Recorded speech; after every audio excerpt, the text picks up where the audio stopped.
Nous allons examiner comment résoudre une équation trigonométrique simple du type sinus x égale b. Dans cette équation, x est inconnue et b représente un nombre réel. Alors on commence par vérifier que b est bien un nombre réel compris entre moins 1 et 1 inclus, pour que ce soit une valeur acceptable pour sinus. Si ce n'est pas le cas, l'équation est impossible et elle n'a évidemment pas de solution.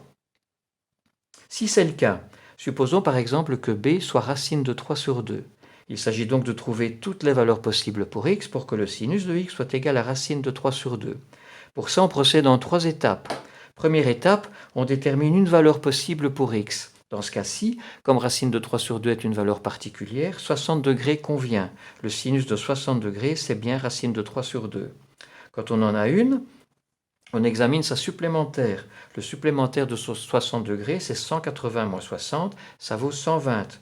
Le sinus de 120 degrés, c'est aussi racine de 3 sur 2. Deux angles supplémentaires ont le même sinus.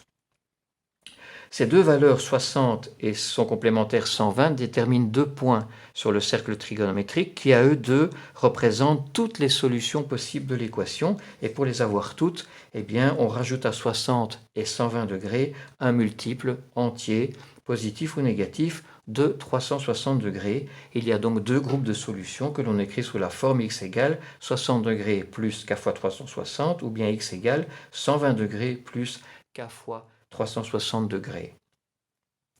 Si à la place de racine de 3 sur 2, on avait eu par exemple 4 cinquièmes, sinus x égale 4 cinquièmes, 4 cinquièmes n'est pas une valeur particulière pour sinus, mais on aurait quand même procédé de la même façon. Première étape, déterminer une valeur possible pour x, arc sinus de 4 cinquièmes convient.